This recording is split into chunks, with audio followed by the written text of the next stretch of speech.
if every day is too similar to the day before, it makes time pass so incredibly quick because you can't differentiate between your days. And so I really do try and live, like, even when I'm not off on a big adventure, just on a day-to-day basis at home, I do try and live with quite an adventurous mindset, and I do try and do things that scare me a little and kind of, I don't know, make every day a little bit different, and therefore each day is extraordinary because it's not the same as the one before. That's Katie-Jane Lerpiniere, up next on the All Things Risk podcast.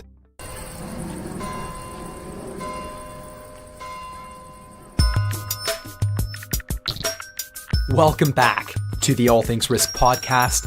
My name is Ben Catania. I'm your host. This is my show. This is where we go long form and tackle risk and uncertainty across all walks of life. And my objective for these conversations is that we become better at embracing uncertainty so that we can do two things. One is to live more fulfilling lives, and two is to, in small ways perhaps, and maybe big ways even, make the world a bit of a better place. So let's get right into this episode. And it's a fun one about adventure, taking risks, dealing with difficult moments, facing the unknown, and tons more. And one of the types of people that we like to talk to here on the podcast are adventurers. And that's because adventure captures so much about risk and uncertainty. Adventures are a microcosm of what we deal with and face in our broader lives. And that doesn't mean that we all have to become epic adventurers, but if that sounds like I'm saying we should live our lives a little bit like an adventure, then you're right. And my guest on this episode embodies exactly that, and we can learn a lot from her. I want you to meet Katie-Jane Lerpiniere, aka Katie-Jane Endurance, as her website goes. Katie is an adventurer. She's an endurance athlete, a speaker, an expedition leader, and an explorer. And she's done some pretty amazing, epic things. Stuff like being the first to trek the entire 4,500 kilometer length of the Great Wall of China, or crossing the Patagonian icecap, riding the original 1911 Tour de France route unsupported, and last year being one of only 29 finishers out of 98 to complete the inaugural Silk Road mountain race in Kyryzstan last year. That's a cycling race that you may have heard of from our episode on Try Pakistan. We talk about all of those things, and in doing so, get into a variety of fascinating topics related to adventure and uncertainty. So things like what to do when things go wrong, teamwork, toughening up, quitting and comparing ourselves to others, fear of the unknown, planning, and loads more. So let's get into it, and let's go to the French Alps where Katie is based. Here is Katie-Jane Lerpiniere. Enjoy.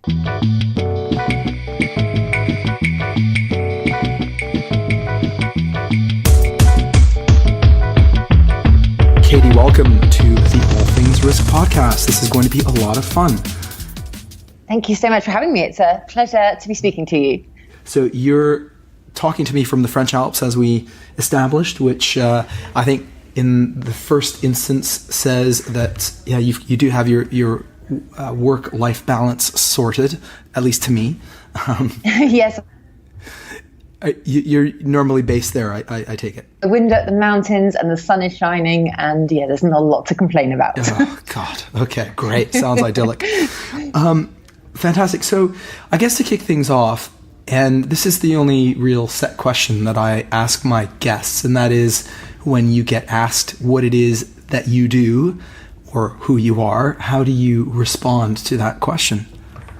That is a very difficult question because there is no set answer. I have done many things in my life and they're still changing by the year. Right now, I would say I am a part-time adventurer and a part-time web designer. I basically have to have a kind of normal job as well because it's hard to make a living out of adventure as much as it's a wonderful way to live. So I am a freelance web designer, but I'm actually in the process of doing some qualifications to become an expedition leader as well, so that hopefully I can do a little bit more, spend more time adventuring and even less sat behind a desk. Yeah, yeah. Fantastic. So that's where I'm at now. But I have done many things over the years, so it is it's always changing, and I tend to do jobs that give me the flexibility to fulfill my love for the great outdoors and challenging myself, really. That's fantastic. I'd love to dive into all of this a little bit more, and in particular to understand how you got into adventuring in the first place. How did that come about?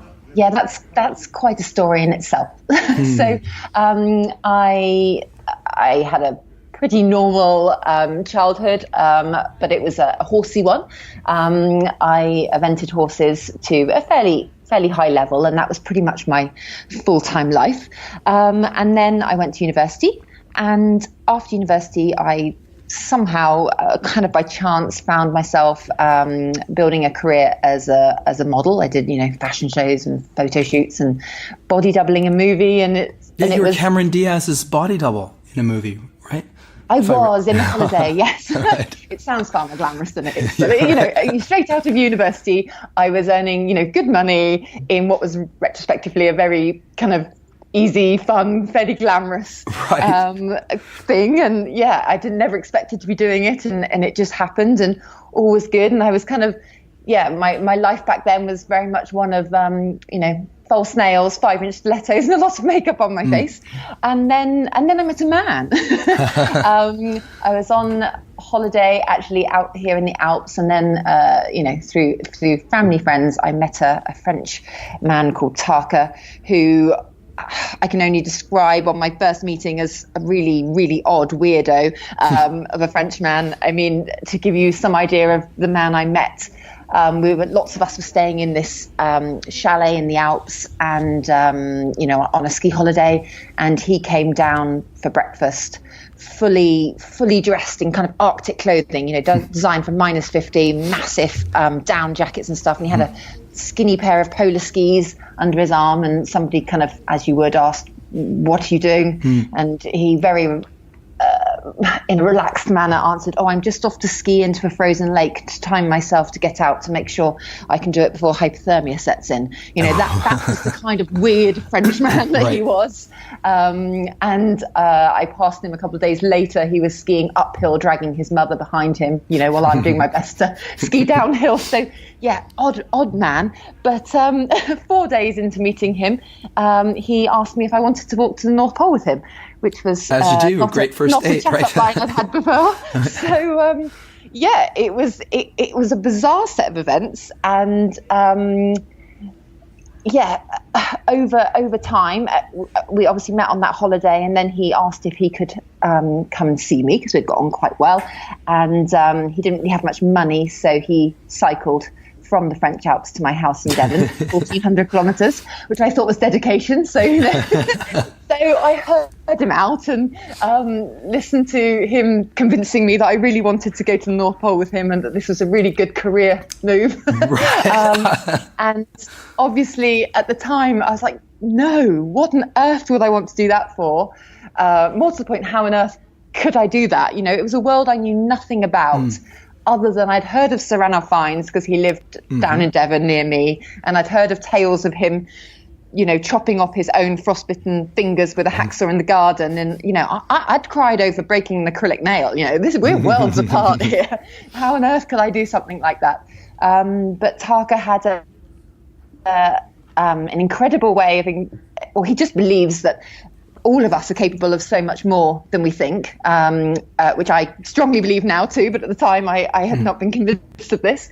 And he just over months convinced me that, I really was capable of this, and I should, what have I got to lose?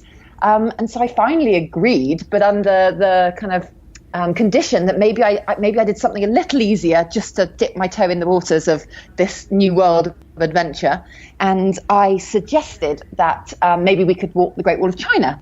It was one of those things that was on my bucket list of places to see in the world that, you know, we all have. I knew nothing about it. I assumed we'd go for a couple of weeks, take some pictures. It'd be lovely. I had no idea it was going to be 4,500 kilometers long. I had no idea I was going to be the first person to ever do it. And it turned out I could have walked to the North Pole 5 times in the distance I walked to the Great Wall of China. But once I'd suggested it, Taka, who obviously then was my boyfriend, ran with the idea, and there was kind of no turning back. And I swapped my kind of high heels for walking boots and left behind a well-paid job for a life of no money and death-defying experiences. But I would never look back. It's the best thing I ever did. Such a cool story. How long ago was this? 2006. Okay. A while ago. Gosh, that's showing my age. That's all right. Okay, great. Fantastic story. And can we maybe talk a little bit about some of these adventures that you well, actually, did you have any inkling when you were growing up? I mean, it sounds like you had a bit of an outdoorsy type of upbringing, you know, horses and skiing and whatnot. But was there anything that you could trace back to your upbringing that, you know, that would suggest, yeah, adventuring is kind of in me? I was definitely sporty. There's no denying that. It happened that the majority of my sport was on a horse, but you know, even at school, I was in the kind of teams. You know, sport was a fairly natural thing for me. And through my equestrian competing, I was very much competitive. I am very competitive. You know, I had also a competitive dad. So, you know, when we went to a competition, we were there to win, not to take part. Right. So that was very much part of many years of my childhood. And I from not so much adventure, but I definitely kind of through my university years and straight out of university, which actually worked really well with the modelling because I could earn, you know, some good. It was flexible, so I could earn, you know, work hard for a good few months, and then I could travel. So I definitely already had a travel bug. So I was kind of sporty and competitive and had a travel bug, but a travel in a very kind of conventional way, you know, a backpack, or I walked the Inca Trail, but with a I signed up to a, you know, almost a package holiday with a bunch of 15 other people with their little backpacks, and off we went. So I definitely had a love for the world, and I was curious and I wanted to see things, but I think I was someone who was ready to be tipped over the edge. I just didn't know it. Probably. And if I hadn't have met Taka or met someone like him, maybe I would never have done these things. But I was perhaps easier to convince than maybe somebody else. I don't know. Right. So quite possibly he kind of sensed that in you somewhere. Yes, maybe. Cool. But yes, he believes we're all capable of everything, but you also have to want to. So obviously you've got to find that in certain people. Yeah, absolutely. Okay, that's very cool. So walk us through, not literally, the trek around or across the Great Wall of China, if you could, or at least maybe some of the moments that you took away from that experience. Yeah, well, the Great Wall of China was obviously my first adventure expedition. I've been very fortunate to do many since, but it still undoubtedly is the best thing I've ever done. I don't know if that will always be the way because it was the first, but it was incredible. And as much as I hate kind of saying it because it sounds a bit corny, it 100% changed my life. I am a completely different person from the slightly spoilt, useless girl that started that journey. It was 4,500 kilometers long. It took 167 days. Started in the Gobi Desert in plus 40 degree heat, and then walked through the China's winter down to kind of minus 40 degrees. It was minus 40 for at least 3 months of the journey. So deserts, frozen lakes, snow-capped mountains, you know, it was really everything. It wasn't just at least if I'd gone to the pole, it was one type of condition. Right. Actually going across China, it was everything. I cried pretty much every day for the entire journey. But I've subsequently found is just my way. That's my body releasing. It doesn't mean I'm going to quit. It doesn't mean I'm not even enjoying myself. It's just, when things are a bit tough, my body just cries. And so 6 months of crying, but I still loved every moment of it. And it lots went wrong. I was in hospital fighting for my life within the end of the first week. So I wasn't a natural. What happened there? Started in the desert. Well, it actually, the internal flight across China was pretty much directly over the path I was going to be walking. So I was kind of looking out the window, looking down over the Gobi Desert, which from up in the plane looked how I imagined the moon might look. I mean, there was nothing there. It was just this lunar landscape. I thought, oh my gosh, I'm crying the whole flight as it is. Then land in the airport and get a taxi to the start line. Now, the start line is a tourist attraction of sorts. It is in the guidebook, and it is a lump of rock, which is the most westerly terminus of the Great Wall. So, the taxi knew where we meant, and we got in. I don't think they've seen many Western tourists, but they definitely had Chinese tourists go there. So that wasn't too much of a problem to get to the actual start line. To get the taxi driver to leave us at the start line was a massive undertaking. Like a whole load of them gathered. They weren't going to leave us. They're like, no, you're going to die. You can't do this. I'm obviously crying, going, no, I'll be fine, obviously. But I'm actually terrified inside as these people are telling me I'm going to die. And I'm looking out in all 360 degrees of nothing in every direction. So it was definitely a baptism by fire. But after a couple of hours, we actually managed to get them to kind of drive away, but they were shaking their heads. And then, that first week, it was so hot. We walked mostly at night, struggled to find water, and at some point in those days, must have drunk contaminated water because I got gastroenteritis incredibly badly.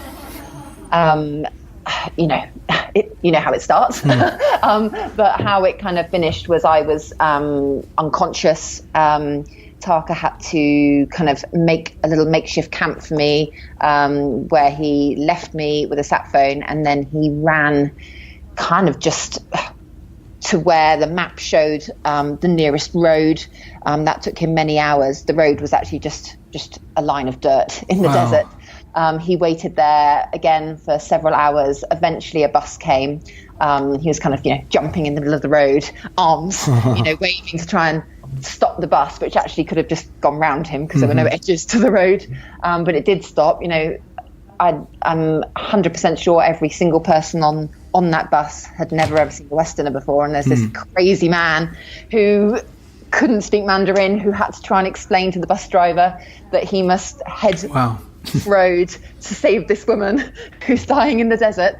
And I think that took some persuading and a lot of charades. But they did, and as soon as they saw me, it was kind of military action. I was bundled up along with all my kit onto the bus. So I remember waking up on the bus, but by that point, my body had shut down my limbs. I couldn't feel my limbs. It wasn't a good start. I was on a drip for 3 days in hospital, and then had to get another taxi back out to that spot and go through the same thing. Well, this time maybe they might have had a point or two. Exactly. So now they're saying, no, we can't leave you here. You're going to die. I'm not doing good at this.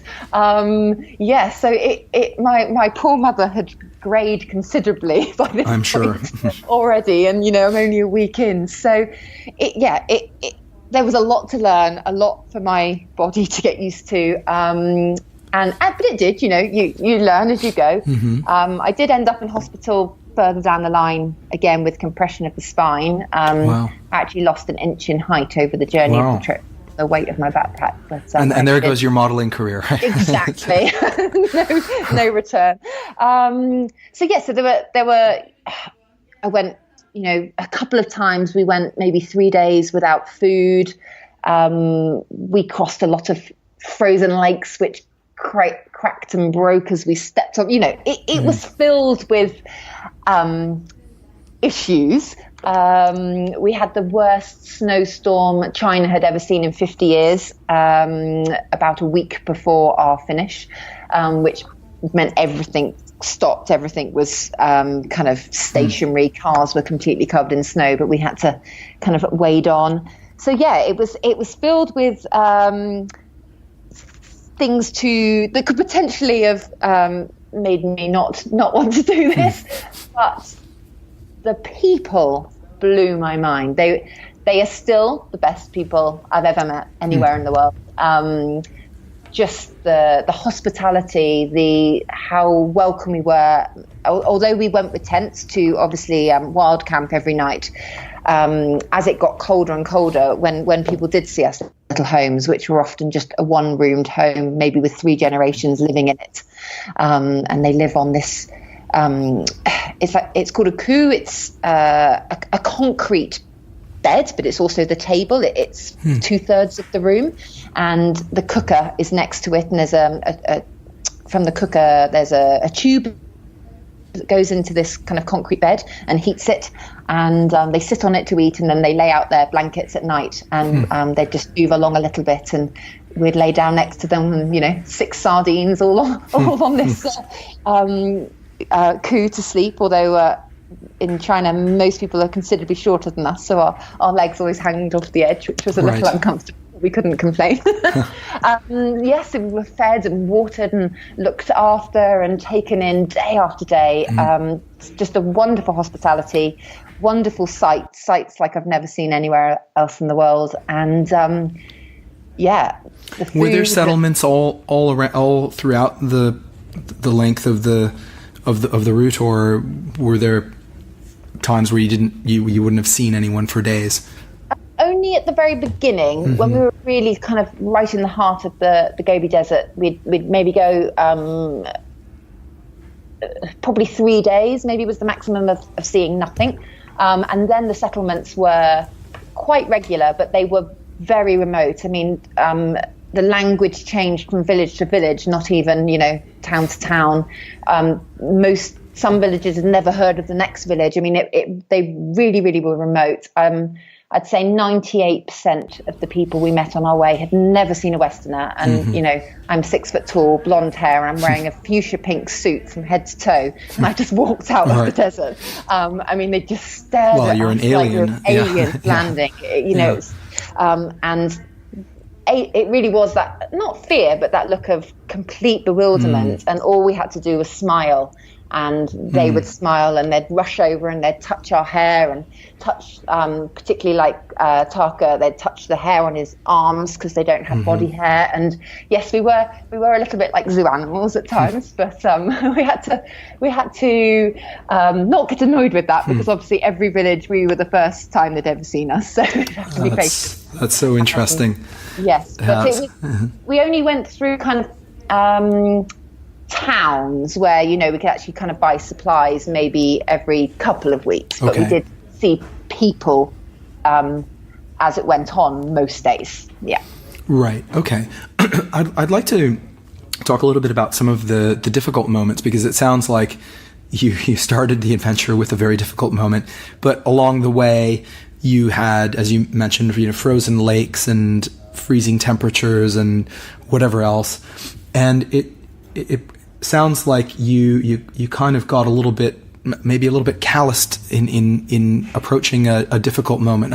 I'm wondering if there's something that you said this changed your life, and I think going from nothing like this before to having done this, I can imagine that one of the shifts might have been how to deal with a difficult moment. And I'm wondering if there's something that you started to take away, or that you took away from that around dealing with difficult moments, that maybe you applied to further adventures down the road. I kind of all the things I learned and kind of take away, I definitely didn't realize until I'd finished, if that makes sense. I didn't feel the strength growing, or feel like I didn't have an understanding of how much I was changing actually on a day-to-day basis, or kind of 3 months in, I thought, oh, look how far I've come. I've got the hang of this. It always felt kind of scary and out my depth during the duration of the trip. And it was only when I finished and I could go, oh, wow, and then it kind of changed my life. But on a kind of day-to-day basis, how I dealt with those issues other than crying was I used, so we were raising funds for a charity, which really helped because it was the Make-A-Wish Foundation for sick children. And we had wonderful responses when we did find it was back in the day where we had to go to internet cafes to read our blog. There's no social media. And you're struggling and I'm crying and I'm finding it difficult. And then you just read some lovely messages from people who are going through so much, not out of choice, that really is enough to kind of pull your socks up and say, you're completely here by choice. So that massively helped. I think the fact that every member of my family and every friend I had secretly betted that I would be home within a couple of weeks, proving to them how wrong they were massively helped. And I think that's my competitive, stubborn streak in me. Not one person believed I was capable of it, apart from Taka. And I think Taka is just, he's fantastically encouraging, but with tough love. I don't think he'll mind me saying that. He doesn't pander to people. It doesn't matter if you're female or male. Our bags weighed the same amount, even though he's twice as strong as me. And, if this is what we're doing, this is what we're doing. And I think if somebody had been like, oh, are you struggling? Are you feeling okay? Perhaps I would have, I don't know, played a little bit of the inexperienced girl card there. And I didn't have that choice. And I'm really grateful for that because it toughened me up. And every day it was always changing. So it wasn't a case of, oh, I've got the hang of this now. I know how to deal with X because tomorrow was Y. And I hadn't got the hang of that yet. So it really was, every day was learning something new. But I don't think I really could reflect on any of that until it was over. Isn't that interesting? I wrote down 3 things that were really, I thought, quite profound there. One was the importance of having meaning and purpose during a difficult moment. So what are you all about? In this case, your charity, because then that makes it about something bigger than yourself. Yes. And then the second one was being competitive, but in this case, you're kind of being competitive against yourself, right? You're competing against the person that you were. And yes. And I think that's so cool, and I think that's a very healthy way of approaching competition. And then the third one was around what you described with Tarka's attitude, because I think where your energy goes when something goes awry, and you can put your energy on feeling pretty lousy, or you can put it to something a little bit more progressive. And so all 3 of those are quite profound lessons. Yeah, and I think sometimes I don't.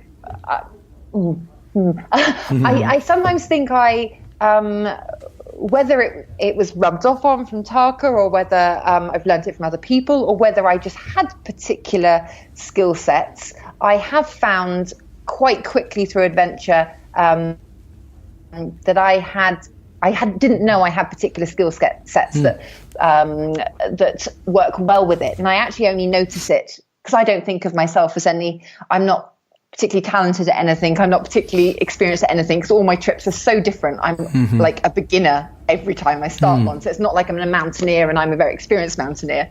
So it's only sometimes when I go on trips where I'm going, with friends or something who have done next to nothing or not a lot, that I realize I have personality traits that work well, that I didn't realize that were as useful as they are when I see other people struggling. And I might say something to them and they find what I find easy very hard. But yes, so whether I learned that or whether they were always in there. Can you give an example of one of those personality traits? I'm quite good at suffering, and it's suffering that is by choice. But I just a really like a simple example. I was recently crossing the French Alps with my friend. We were kind of fast packing, hiking, but quickish. And she was just in a low state, and we all get in those low states. And she couldn't think of anything else, and I didn't understand how she couldn't kind of, I'm like, well, I don't know, think what you'd like for dinner, and we'll make sure we find like a really good place where we can have a steak if that's what you want. And she just couldn't take herself somewhere else. She couldn't not think of the pain. She couldn't not get angry with the pain. And I'm quite good at accepting, even if I'm crying, that's why I say ignore the crying, because that's irrelevant. That's just a bodily function that's uncontrollable. But with my mind, I find it, even if I'm really hurting or it's pouring down with rain, I can just kind of be quite acceptant that this is what situation is, and it will pass in time, and not to let it get to me. And I didn't really know I had that until I see other people who struggle with that, and then I think, oh, that's quite a useful skill in these instances. That is, and it's probably something that we can all develop. But you said something that I quite liked, which is it will pass with time. And I think that's great. Everything passes with time. Yes. If you just keep moving, it will, things will pass. That's a great lesson. On the flip side, if you were to quit, the time would have still passed. So that time would have come when you'd have finished if you hadn't have quitted. And then you'll be very upset that you didn't. So yeah, just not to get angry with things that you can't control. Obviously, sometimes we make mistakes, and it's very difficult to not be angry with yourself in those instances. But if you're in a gale or you're in a storm or your blisters are bad and you've done all the taping you can do to your feet, you just have to accept you can't do anything about it and think about something else. So yeah. Great lesson. Yeah. We've jumped around a bit, which is cool. I'm very cool with that. But you did have an Instagram post that I quite liked, which was the one actually around, speaking of quitting, you did have one about quitting, and I'd be that we're on the topic. I'm wondering if you could expand on that a little bit. So this is my most recent adventure, January of this year. It was the worst week and the best week of my life in a really weird, the southernmost tip of Europe in Spain, with the intention of running 7,000 kilometers to Nordkapp in the northernmost point of Europe in the top of Norway. And everything about the trip was wrong. I didn't realize this, honestly, until I set off. In fact, I realized it when my mum came to collect me, to drop me at the airport, and it was all wrong. I could just feel it in my tummy that it was wrong, but I convinced myself it was just nerves and you'll be fine when you get going, and off you go. And so I started the journey. The plan was for the first 3 weeks to do average a marathon a day, and then go up to about 50 kilometers a day to cover the distance. I was carrying everything on my back, so it was running's probably not the best term, because it was more of a shuffle. It was a hike, yeah, right. I was in running kit and I did run, but it was you can walk probably the same pace because of the weight of the pack. But I was only out there for 6 days, and I managed the I averaged a marathon a day. I actually unknowingly broke my foot on day 3. I heard it go, and the pain was immense, but I actually convinced myself that it was my mind playing tricks on me, wanting an excuse to stop, because I was hating it so much that I was telling myself, no, you haven't injured yourself. That's just the part of you that's not liking this, trying to find a way out. And so I convinced myself that I was fine, not that I'd broken my foot. I managed 48k on it the day that I did it, and then 2 marathons after that. But I it just wasn't for me. And I've never quit anything in my life. Sometimes things go wrong and you injure yourself, or, you get ill and you can't finish what you started, and that hurts and it's hard. There's no pretending it's not hard. It's hard to deal with because you put your heart and soul into these things. But this was just a pure not wanting to be there, not wanting to do it. I was actually getting quite angry. I felt like I was wasting days of my life and wasting hard-earned money being miserable, and that's not what it's all about. So on day 6, I just said, that's it. I'm going home, after 6 days of what's supposed to be a 7-month expedition. And really strangely, it wasn't a hard decision. I was happy. I never thought quitting anything could be so easy. But it's just because it was so wrong for me. And the reasons I was there were wrong. Some massive, massive errors. I don't know if it was a midlife crisis because I'm 40 this year, or I just got caught up in this current social media world where we are completely constantly comparing ourselves to each other.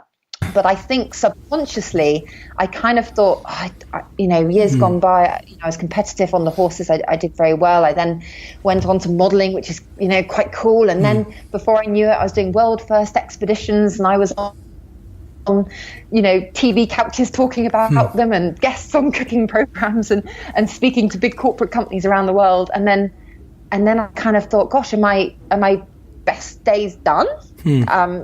But I didn't know this was my thought process. It was very clear when it came to me, but before the trip, and I had convinced myself that I needed to do something massive. I needed to do another world first. No woman has run across Europe, and I made that mistake.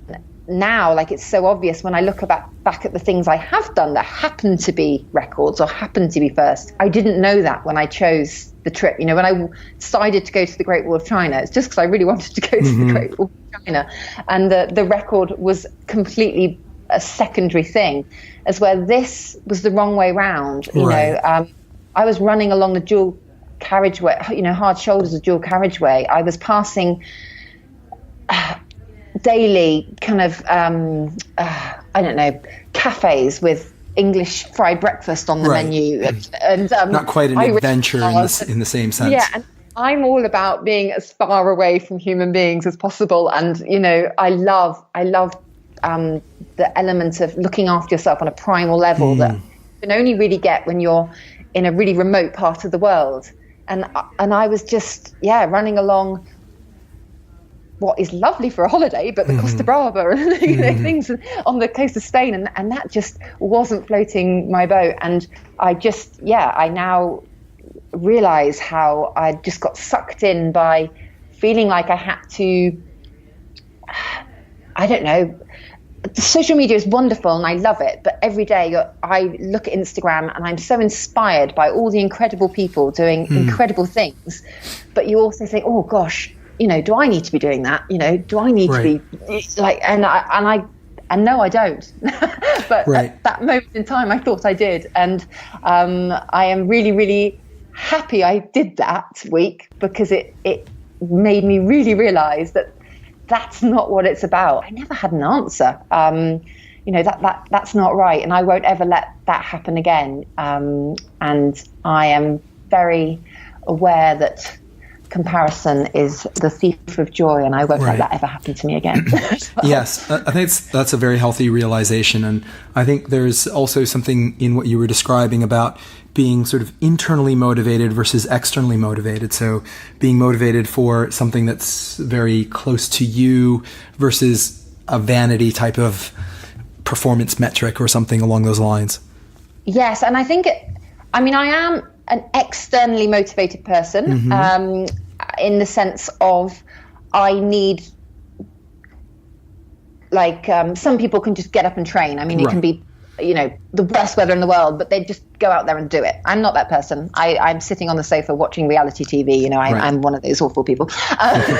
I need a goal. I need a level of people to kind of know what I'm doing. I don't know. Say I don't know, say I enter a race, I do tell people I'm doing that race because I need that to be less lazy. Yeah, so that I don't want to. I haven't, I don't win these races. That's fine with me. I'm there to compete against myself, but I'm proud enough that I want to do at least the best I can. Right. So there isn't a level of knowing that I do have that external motivation that I do need, but. Yeah, it's a fine line to be doing things for likes. Right, likes or ego or those kinds of things. How many people praise you around how tough or cool or whatever you are. That's I didn't think I at all would have ever fallen down that trap. And that's why I wonder if it's just that comparison to maybe 10 years ago when everything was, it was before social media, but everything was really kind of exciting and all happening. And now, as much as life is wonderful and I can't complain about it at all, the adventures are just very much, my things. Right. They're not life changing. They're not newsworthy. And I worried whether that was okay. And now I realize in 6 days of my life that went horribly wrong. Yeah, that is okay. Right. No, that's a beautiful story. I think that's a very healthy way of looking at it, and probably one that will help a lot of others that are doing, either thinking about doing more of the kind of thing that you've done or what have you. I think it's incredibly important to understand why why anyone's doing anything. Cool. Yeah. Could we talk a little bit about some of your cycling adventures? And you cycled across Europe, and the Transcontinental Race, and most recently the Silk Road Mountain Race, which I'm fascinated by all of those events. And I'm just wondering, did you take up cycling at some point, or was it just did you always ride a bike, or when was I know you cycled across Africa, but when was the first time? Is that the first time you kind of, okay. I don't think of cycling across Africa as cycling. In fact, I kind of forget it was on a bike, because we bought the bikes in the Sahara Desert, where, funnily enough, there aren't many bikes, which I hadn't really thought through when we decided to get some bikes when we got there. The bikes were 40 years old, maybe, no brakes, no gears, rusty, no, the seats didn't stay level. I had to pack things under the back of the seat just so it would stay level. I mean, I pushed my bike as much as I rode my bike through Africa. So it was a wonderful adventure, but it wasn't a cycling thing, really. So really, I took up cycling when I moved to France. And that was because I didn't know anybody. And as much as living in a ski resort is wonderful, obviously in the winter it's filled with holiday makers. So you don't really know who's a holidaymaker, who lives here. It's quite hard to make friends, or you make friends, but a lot of people that work here are seasonal, so they're gone again, the middle of April. So it's quite hard to make proper friends who live here, particularly in the winter. So, cycling is just a big thing out here. We have, lovely mountains, and it seemed that that's what everyone does when it comes to the summer season. So my parents bought me a cheap second-hand bike for Christmas, and a friend bought me an entry to the Étape du Tour, which is the one-stage cycle sportif of the Tour de France, for that summer. And that's how it started. And how long ago was this? 7 years ago, maybe. Okay. Yeah, and so I got on the bike in the May, and there were a couple of ladies friendly social cycle clubs around here, and so I kind of turned up knowing nothing. I was actually wearing a bum bag on the first cycle, and they're like, no. Right. We need to sort your kids out. Yeah. Well, where do I carry things? I was so lacking in knowledge. And then by the July, I did the Étape du Tour, which was an incredibly hard day on the bike for me when I'd only been riding a bike for 8 weeks. So that's pretty impressive. Yeah, I've done the Étape, and it's not easy. Day. Yeah. No. But yeah, it was just a great way of meeting people, and also learning about the place I live. On the bike, you know more than your valley, because you climb all these wonderful mountains, and it replaced. So when I left France, when I left the UK, I left behind eventing and horses, and so it was something to fill that void as well. As much as I will never be competitive on a bike like I was on a horse, as in successfully, it fills that void of needing to do something. So that started that first summer, and then was it the next? I can't remember. It might have even been the next summer I entered the Transcontinental. Yes, it was. I mean, I was, when I stood at the start line of the Transcontinental bike race. So, it was a 4,200 kilometer unsupported bike race across Europe. I most definitely was the most inexperienced cyclist on that start line, but it was the element of adventure for me that really appealed, rather than the.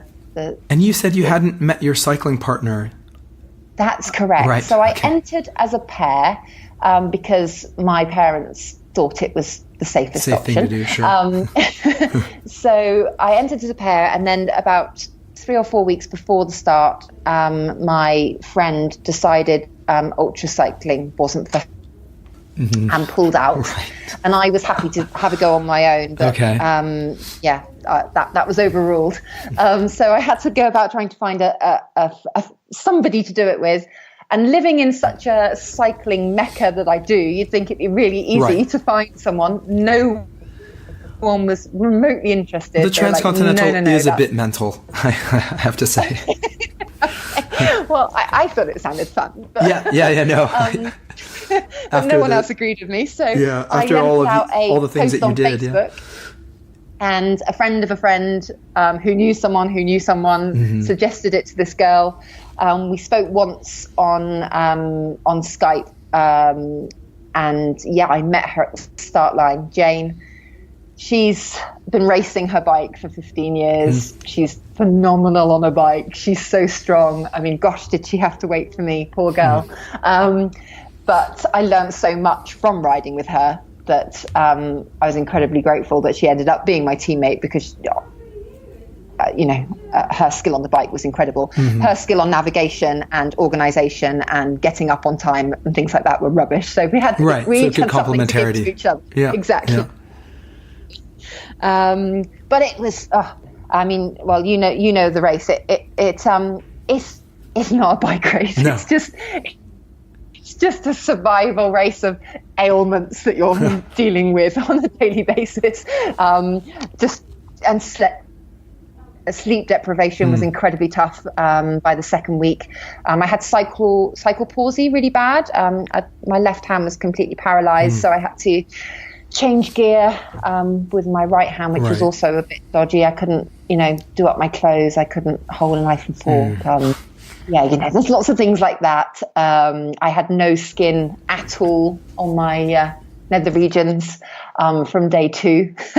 So and Jane neither. We were oh gosh, we were in some pain. Lots of ailments, but the camaraderie on those races. I've done lots since the Transcontinental, and that's what makes them so special. It doesn't matter if you're at the front of the pack or the back of the pack. Everybody is just willing everybody to keep going. And quite often we'd come across literally broken, crying men sat on the side of the road in some remote European country, and they'd just, you'd stop because you always have a quick chat with people, because it's lovely to see a fellow cyclist in pain also. And you'd speak, and that's it, they're done, they're in tears, they said they're going home, they can't hack it anymore, and in a 5-minute chat everyone's lifted each other's spirits, and on everyone carries. So it's a phenomenal race, but sadly it wasn't to be for me that year. I got 3,200 kilometers in. I was actually in Albania when it went horribly wrong for me. Well, actually, it went horribly wrong probably a couple of countries before that. I'd got to the point where my mouth was basically one big ulcer. I suffer under stressful situations. I suffer from ulcers and acid spots. And in those Baltic countries, we weren't really eating proper food. We were only getting garbage food from petrol stations, very sugary, really just bad food. And I just couldn't eat it. And then I'd lost my appetite, and it basically I just was in the red probably for 3 days unknowingly. And in Albania it was about plus 40 degrees, and I was cycling along and just collapsed while cycling along on the side of the road, and that was me done. There was no recovery from that. Okay. It had happened too long before, if you know what I mean, to even we did take 12 hours off, and Jane stayed with me in the hope that I'd recover, but I wasn't coming back from that. So I gave her all the GPS files and sent her on her way, and talked her through the directions on the phone for the next few days. Did she finish? She finished. She was the only female to finish that year.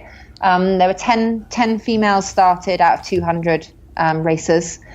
Jane was the only female to finish. Jane and I were actually the only ladies still in it at the last checkpoint 4, so we were doing good. And I think about 70 people finished overall. So this is it's a survival race, you know. It's but they're wonderful races. I love them. Well, I'd love to transition to the Silk Road mountain race, because that's a similar.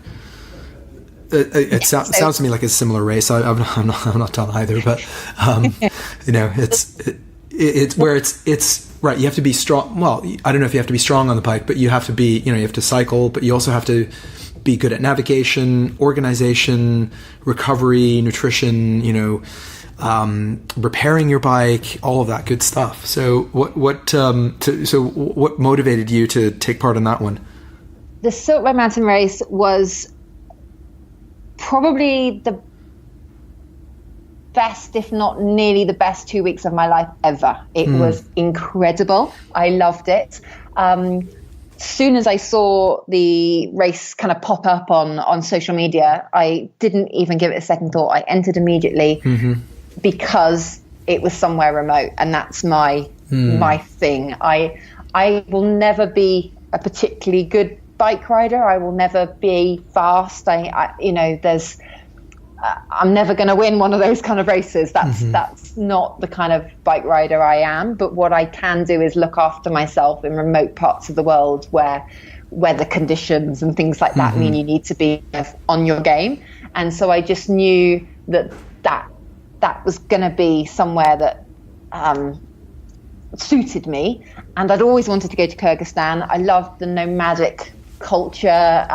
You know, it's on the border of China, so I was going to get that similar kind of vibe that I had in China. It was a mountain bike race. I didn't even own a mountain bike race. A mountain bike. I've never really done any mountain biking, so I did have to buy a bike for it. But again, I even more so, I wouldn't call it a bike race. I pushed that bike more than I rode that bike. I think, through Kyryzstan.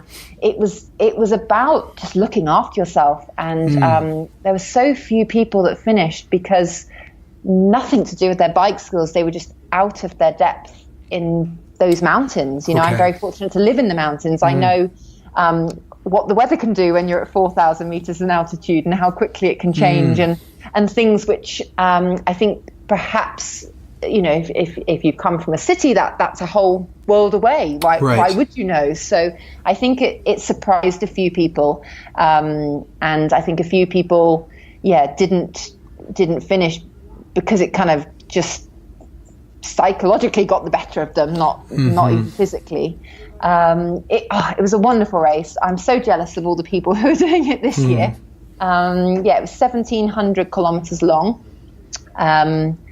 We had a 14-day limit to get round, and it did take me 14 days. There were just 29 of us that finished from the 100 Congratulations. starters. That's amazing. You always know you can do things better. Sadly, I got pneumonia on by day 2, and I was very poorly for day 2, 3, and 4. In fact, quite a few of us got pneumonia, and everyone else had to pull out. But I was carrying a monster first aid kit. I think my first aid kit was bigger than everybody else's put together, and I had 3 different types of antibiotics. I had all sorts of stuff, because there is no one coming to get you. There are no hospitals or pharmacies. Exactly. So I'm been in those situations before. Medical kit's light. It's not worth not taking. So I was fortunate enough to know what I was feeling and that I had the drugs to sort that. So I took the drugs very quickly and was able to kind of stay on top of it. But it definitely lost me maybe at least a day. But hey, finishing was really the only aim of the game. But the people were amazing. The scenery was mind-blowing. I just wish I was there again. I loved every second of it. And loads of people are calling it, the hardest bike race in the world. And I just thought it was the best thing ever. Right. And they're like, are you sure you're doing the same race? But it was just my cup of tea. And 2 months previous, I'd done a big bike ride around France. I did I redid the 1911 original Tour de France route, which was so much harder. Really? I found that so tough. Why is that? Is that because of the distance you had to cover versus? But I guess in some ways the Silk Road race suits your skill set in terms of adventure and survival and decision making and those kinds of things. But what was it about the France route that was more challenging? So the French route, so just to give you some very quick stats on it, that it was just under 5,500 kilometers. The reason why it's the first of the modern Tour de France's, it was the first tour that you went over the Pyrenees and the Alps, which it has done every year ever since. So that's why they call it the first. And it was 5,500 kilometers, and it was done in 15 stages.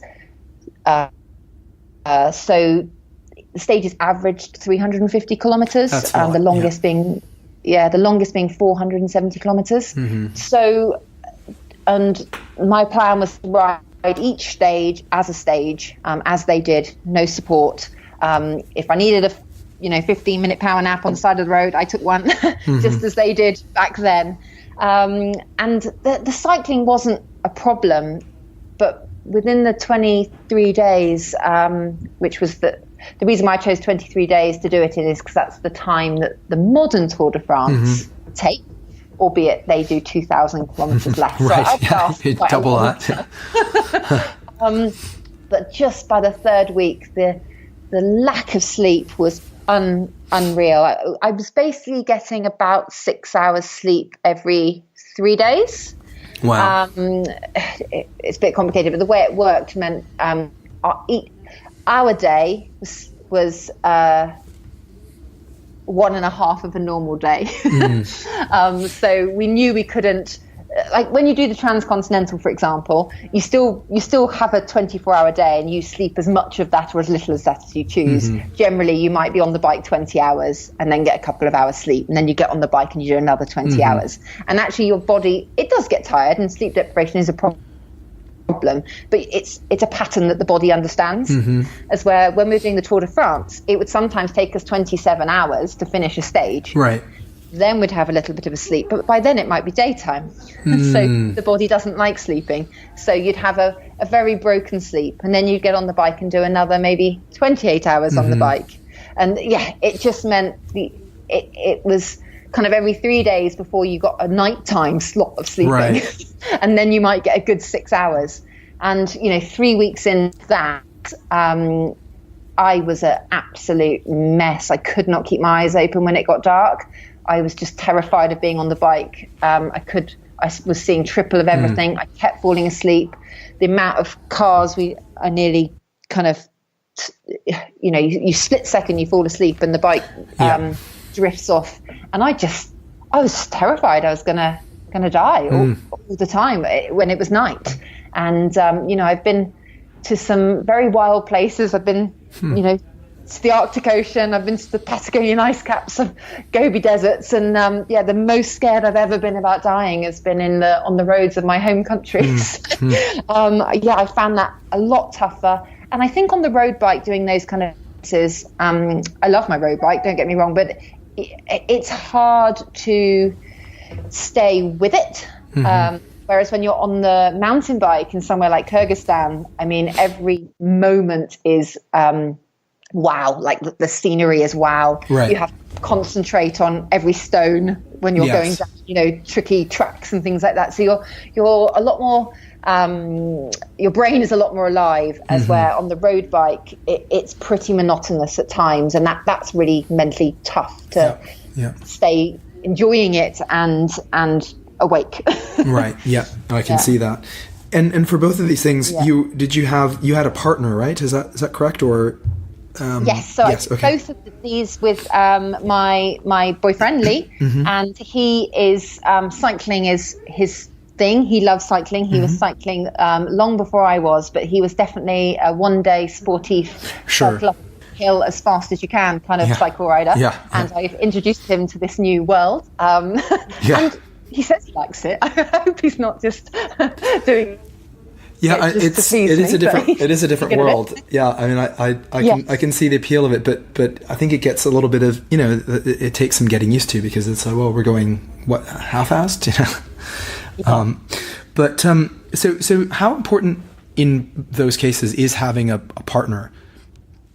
Oh, so I've never really done much solo trips. I'm actually heading off in July to cross Iceland solo because I just really want to just see how I cope on my own. Right. Because I've done so many things with usually one person. I've done a couple of kind of teams of 3, but most of it was just with one person.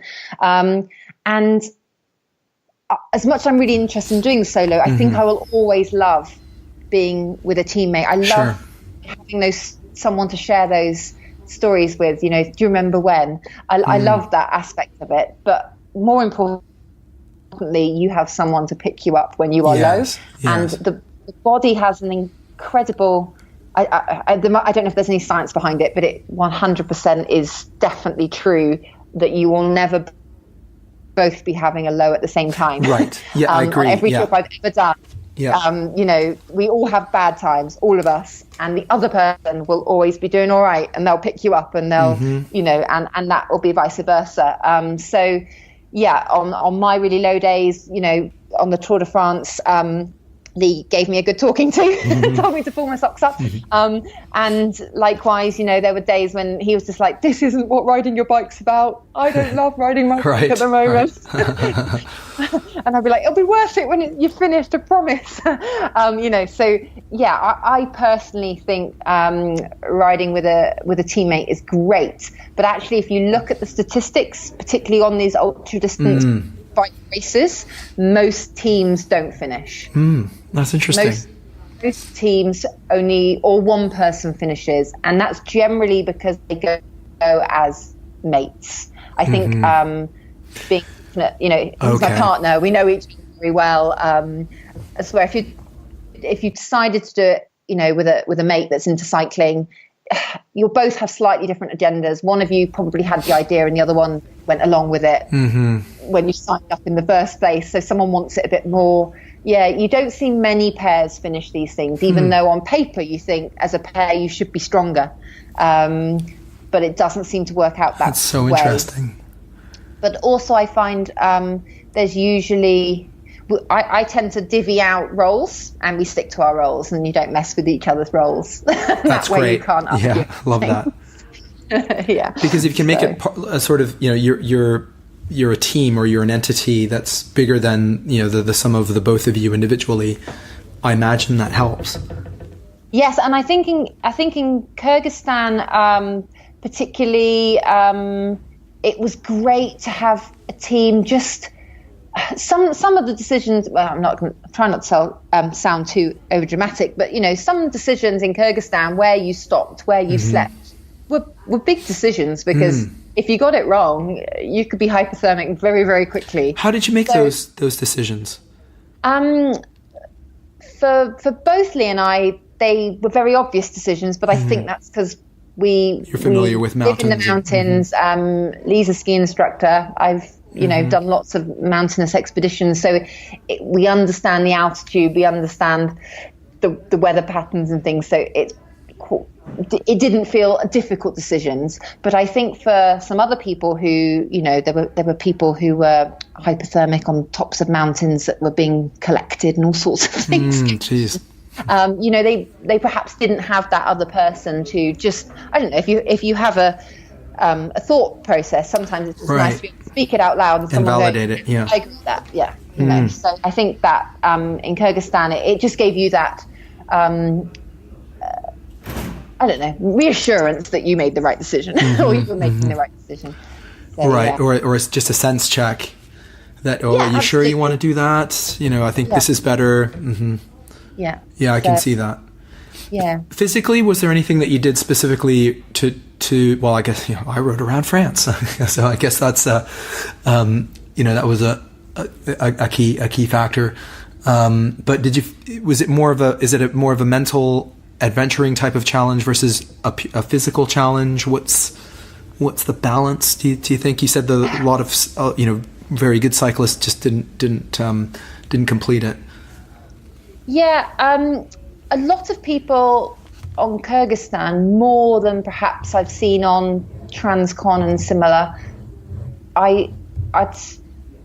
when I spoke to them, their only answer was they were done.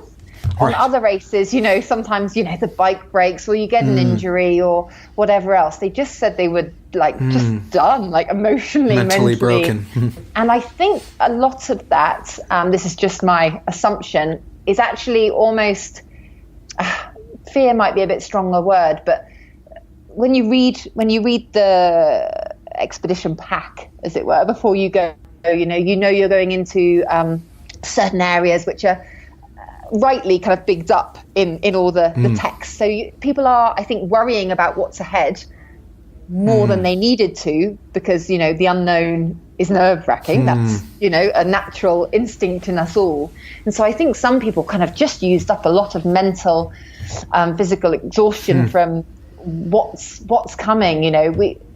Like the last climb was regarded as going to be the worst. It was, waiting for Shamshi Pass, which is going to be the hiker bike. I mean, I'd hiked a bike for 2 weeks before I got to the hiker bike section. So, if you were thinking through everything, all you could think was, this is only going to get harder. This is going to get harder. So if you were struggling already, I think that alone just made people think, oh God, this is just too much for me. Whereas actually, if you broke each thing down, none of them were, in my opinion, frightening or a problem. Or maybe just for me, it was my happy place. I just love those kind of conditions. And I guess I'm not a city girl, maybe. I guess the lesson there is just deal with what's in front of you, perhaps. Yes. Be present. Yeah. I did cycle for quite a bit with one guy in particular, and he pulled out after checkpoint 1 purely for the fear of what was coming. He just thought he wasn't ready. I'm like, you don't know what's there. You'll be great. I knew he physically could cycle it. He was a much stronger a very experienced mountain biker, but he'd never done a race like this. And I think just that unknown just got the better of him, and he wasn't willing to take the chance on it. But I know he'll go back and be ready another time. But so I think it definitely wasn't so much a physical thing for people in Kyrgyzstan, but just everything. You have to make sure you've got enough food. You don't know when you're going to get your next food, and things like that worry people. Or they got sick with food, or it was all sorts going on. But riding a bike was really irrelevant. I just it didn't do it very much. I just pushed my bike around. That's so interesting. But I know we're struggling to we've got to wrap up soon, but I'd be, before we do, I'd be curious to get your take. Maybe if we just took a step back and I don't know if you had any thoughts on decision making and risk taking throughout the various adventures that you did, something that perhaps you could share with some of my listeners around how to make a tough decision or how to approach uncertainty or the unknowns, maybe something that you share in some of your talks that might resonate. I would definitely say I am not a risk adverse person. Obviously, I value my health, and I don't want to put myself in any level of great danger. But I even like in daily life, my family, that kind of what I've grown up with, my parents are risk takers in business. We've been rich, we've been poor, we've been rich, we've been poor. That they're just happy to have a go. They'll always find, if it goes wrong, we'll sort it. There's a solution. We'll come back from it. So I've always kind of had that attitude. My partner actually, Lee, kind of comes from the opposite, and he's always kind of been a save for the rainy day, and between us we're finding a happy medium. Find a balance, whereas I'm very much living for now, and we'll worry about tomorrow then, because there is always a solution. There's So I'm not risk averse. Doesn't mean I'm brave. I wouldn't say I'm definitely not a kind of adrenaline junkie, daredevil kind of brave person. That's I have no desire to do scary things, or that's not my thing. I'm happy at challenging myself physically and mentally, but that doesn't mean I kind of I'm not into adrenaline as such. But so risk. I've never on an expedition, like I've never thought, I don't want to do that in case I can't do it or I can't fail. Those things don't really come into my mind. I either like the idea or I like the concept, or I don't. Like there's many things I wouldn't be interested in. Someone asked me to climb K2, not in a million years. That to me is a level of risk I'm not willing to take. But I don't have a problem with taking a risk that I might not be able to do what I'm going to do.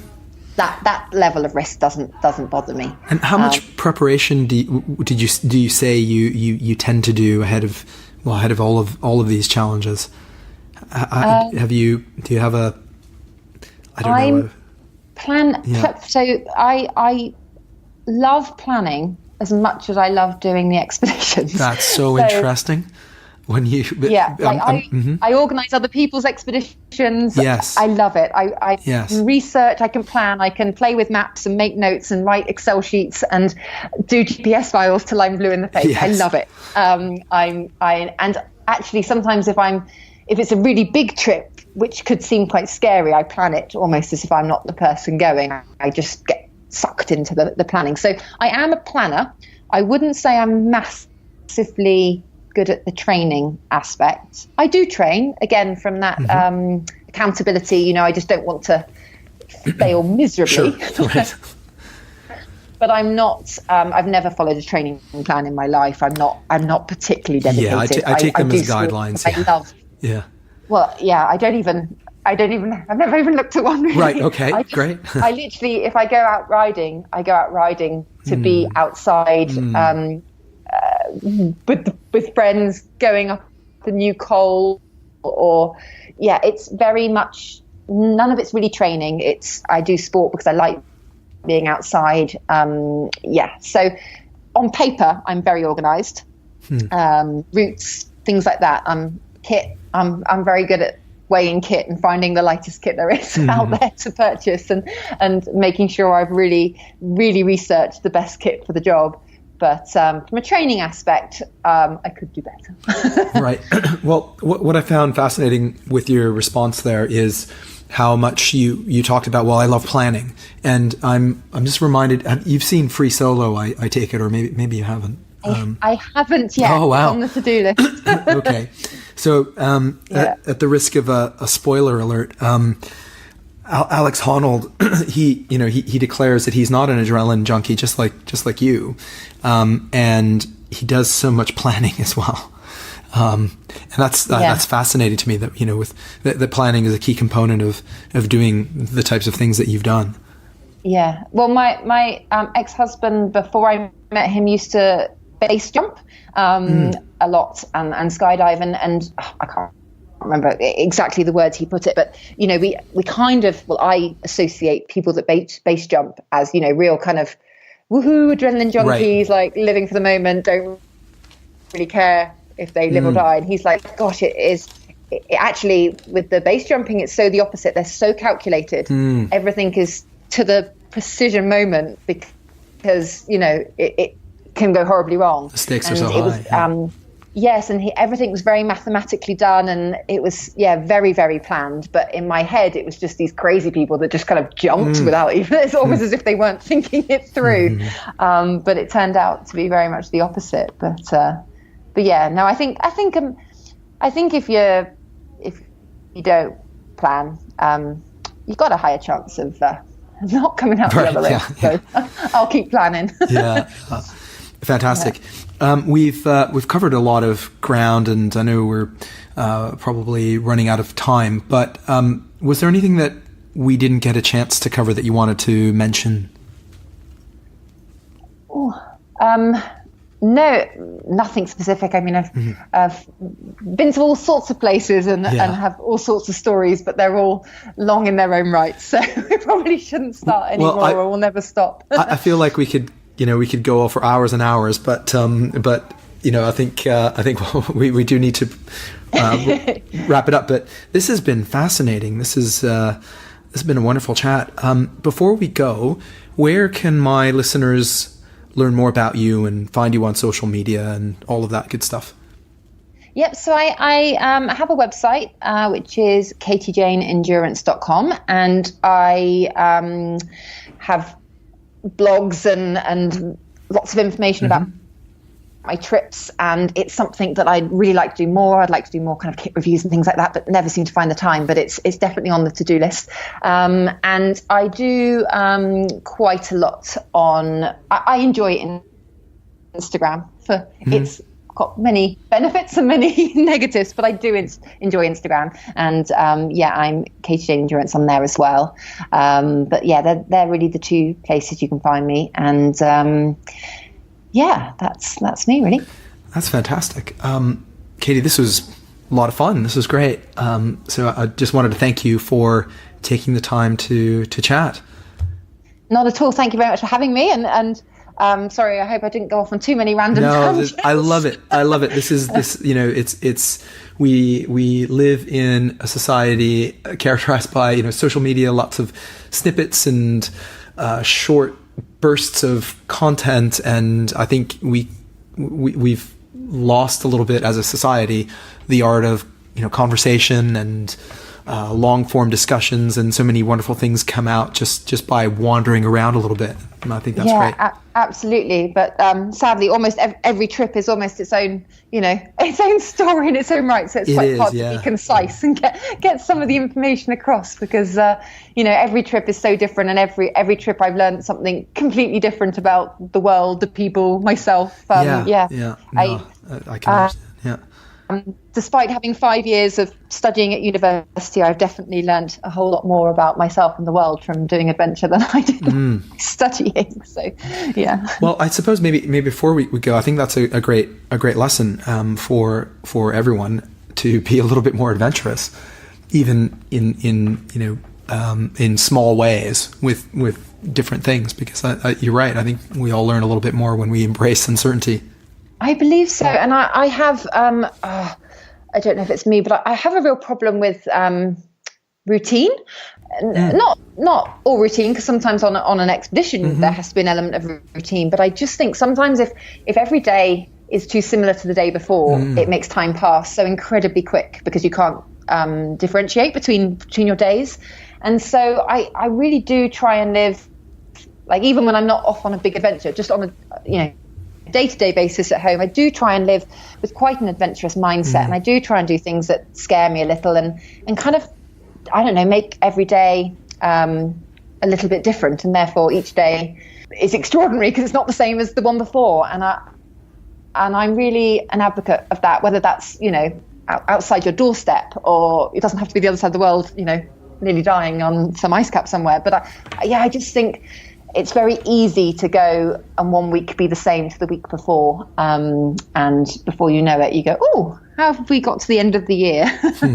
So, yeah, I do try and live adventurously, even if it's, on a daily basis, even if it's just, walking outside the house, it's somewhere new, somewhere different. I try and change it up. Yeah, that's that's how I try and live life anyway. That's wonderful. And that's probably a beautiful place to wrap it up. So, Katie, thank you very much for taking the time to chat.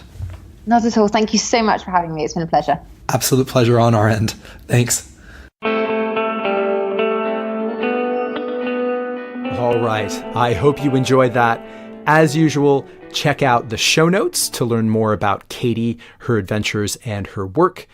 And if you did enjoy this, and if you enjoy the show, share it. Give us a positive rating and review on iTunes or wherever you get your podcasts. It helps us out an awful lot. And it's a very quick and inexpensive, in fact, free way you can help us out.